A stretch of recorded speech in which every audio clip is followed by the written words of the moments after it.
साहब ये जितने पैसे इन्होंने 8 साल में दिए हैं उतने तो आप अगर कागज की पर्ची बना के मेरी गाड़ी में फेंक देते तो मैं चलते चलते दे देता। किला आपने देखा यहाँ ऐसे मुड़ के यहाँ छूट गया था, उसकी वो जो 4 सरिये लिकड़े हुए इनसे सरिये नहीं काटे गए। किसी ने पर्ची बना के गोला फेंक दिया ना चलती गाड़ी के शीशे के अंदर से, वो 5-4 लाख रुपए तो मैं वैसे मंजूर करके दे देता था। भाई चलो एक मांग आई है दे। अगर सिटी स्क्वायर में बना के उसका गेट छोड़ गया था तो वहां कुत्ते पेशाब करते हैं 8 साल से, इनसे बढ़िया नहीं। आप धनखड़ साहब को गंभीरता से मत लिया करें, उनकी बात कोई नहीं मानता हरियाणा में, उनको हुरफुर किया हुआ है खट्टर साहब ने। 8 साल में बीजेपी ने क्या किया, 10 साल में रणदीप ने क्या किया आप जानते हैं। ये बताएं 8 साल में क्या किया। इस पुल की 37 टाइलें टूटी पड़ी हैं साहब, एक टूट जाती थी तो मैं रात को देख के बदलवा देता था। जो लट्टू फ्यूज हो गया इनसे बल्ब नहीं बदला गया, जो खंबा टेढ़ा हो गया खंबा नहीं इनसे सीधा हुआ, जो सड़क टूट गई इनसे सड़क की मरम्मत नहीं हुई, जो चौपाल जहां खड़ी है अपनी सैनी समाज की चौपाल, अपनी बैकवर्ड की कई चौपालें, जांगड़ा समाज की चौपाल, 2-3 और चौपालें आधी बन गई थी, 3/4 बन गई थी, कुछ रह गई 1/4 वहीं पड़ी है साहब, पूरी नहीं करवाई इन्होंने। अगर सिटी स्क्वायर में बना के उसका गेट छोड़ गया था तो वहां कुत्ते पेशाब करते हैं 8 साल से, इनसे बढ़िया नहीं। अगर मैं बैंक स्क्वायर उस समय छूट गया था तो वो आज वहीं पड़ा है, इनसे बढ़िया नहीं। किला आपने देखा यहाँ ऐसे मुड़ के यहाँ छूट गया था, उसकी वो जो 4 सरिये लिकड़े हुए इनसे सरिये नहीं काटे गए। किले के बाहर की जमीन जहां शहर की पार्किंग बननी थी वहां कुछ नहीं हुआ। इन्होंने कौन सा पुल बनाया, इन्होंने कौन सा बाईपास बनाया, इन्होंने कौन सा बिजली घर बनाया, इन्होंने कौन सा सीवरेज लगाया, इन्होंने कौन सा वाटर वर्क्स लगाया, इन्होंने 8 साल में कौन सा सीवरेज ट्रीटमेंट प्लांट लगाया, इन्होंने क्या कोई कॉलेज बनाया, क्या कोई स्टेडियम बनाया, क्या कोई पार्क बनाया, क्या कोई उद्योग धंधा लगाया। इस शहर के अंदर एक काम बता दें 8 साल में जो किया हो, केवल जात पात की राजनीति की, लोगों को आपस में लड़वाया। 8 साल में 8 ईंट इन्होंने इस शहर में लगाई नहीं। खट्टर साहब रोज बोर्ड लगवाया करते थे यहाँ मेडिकल कॉलेज बन गया है, कहाँ है साहब वो मेडिकल कॉलेज। मैं 8 साल के बाद पूछता हूँ कोई 8 ईंट लगी हुई है उस मेडिकल कॉलेज की। जिस अस्पताल मैंने बनाया था इंदिरा गांधी अस्पताल, केवल उसका फट्टा उतार लिया। 65 डॉक्टर हुआ करते थे, आज 12 डॉक्टर हैं। चलो अपने मॉल टाउन वाले तो नहीं जाते सरकारी डॉक्टर के पास, पर ये सामने वाले रहे अपने प्योदा रोड वाले, देवीगढ़ रोड वाले, किसी गरीब को जाना पड़ जाए, बैकवर्ड को जाना पड़ जाए, एससी को जाना पड़ जाए, डॉक्टर नहीं है सर वहां। आज के अखबार में खबर है 32 लाख रुपए तो प्राइवेट अल्ट्रासाउंड मशीन के नहीं दिए, उसने बंद कर दिया। एक्सरे मशीन पे कोई नहीं है, सरकारी अल्ट्रासाउंड मशीन चलाने वाला कोई नहीं। यही हाल कॉलेज का, यही हाल पॉलिटेक्निक का है, यही हाल अस्पताल का, यही हाल पार्क का है। मॉल टाउन का पार्क तो जो मैंने बनाया था आप मेंटेन करते हो इसलिए चल गया।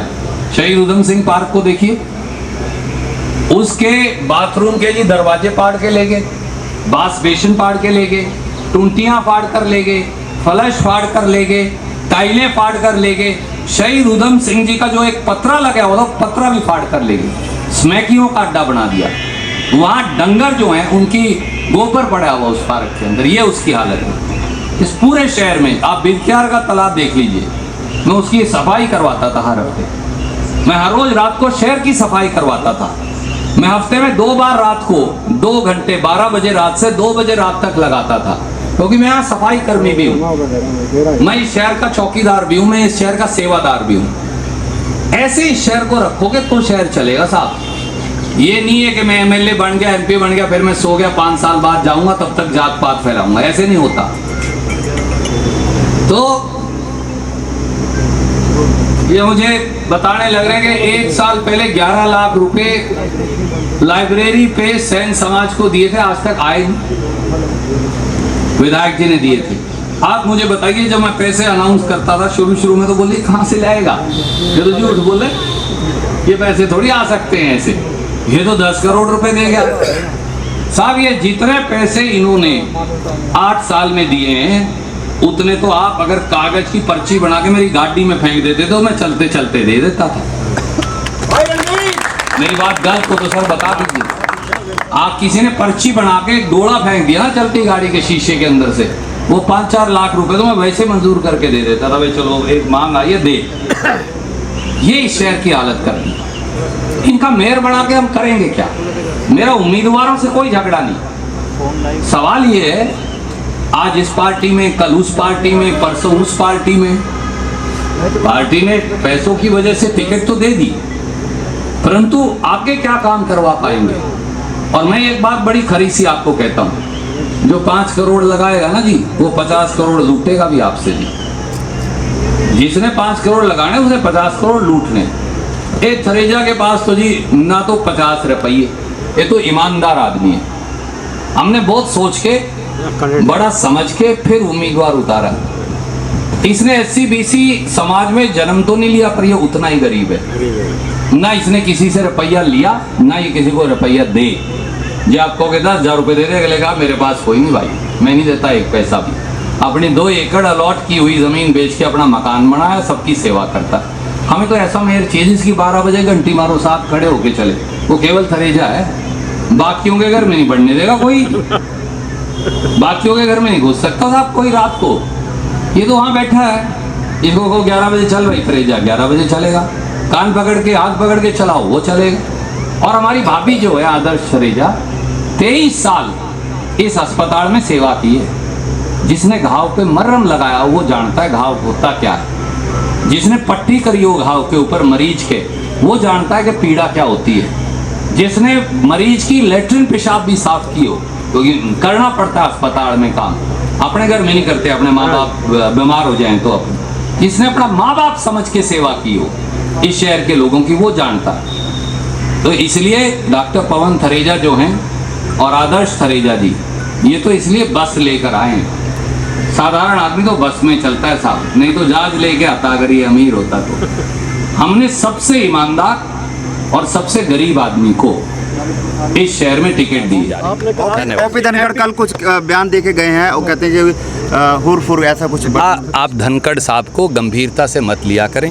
उनकी बात कोई नहीं मानता हरियाणा में। उनको हुरफुर किया हुआ है खट्टर साहब ने, इसलिए उनको हुरफुर का काम दिया हुआ है। आप उन्हें गंभीरता से मत लें। उनको ना इस शहर की भौगोलिक परिस्थिति की जानकारी, ना राजनीतिक परिस्थिति की जानकारी। मैं चैलेंज देता हूँ आपके माध्यम से, उनको आप पुराने बस अड्डे पर उतारिए और कहिए कि प्रताप गेट मेरे साथ चलें, या चंदाना गेट या शक्ति नगर चलें, वो भी छोड़ दीजिए। आपके जो यहाँ दोनों उम्मीदवार हैं, मैं उनसे ये कहूँगा, मैं 80 बिरादरियों की चौपाल गिनाता हूँ, उन्हें कहो मेरे साथ 10 बिरादरियों की चौपाल में उंगली लगाएं। काम तो उन्होंने कभी किया नहीं, 5 ईंट इस शहर में लगाई नहीं, पर ये बता दें वो कहाँ हैं। जिसे आज तक यही नहीं पता इस शहर में चौपाल कहाँ है, इस शहर में सड़कें कहाँ हैं, इस शहर की बस्तियाँ कहाँ हैं, इस शहर में अलग अलग बिरादरियों के लोग, समाज के लोग बसते कहाँ हैं, इस शहर की ज़रूरत क्या है, इस शहर की मुसीबत क्या है।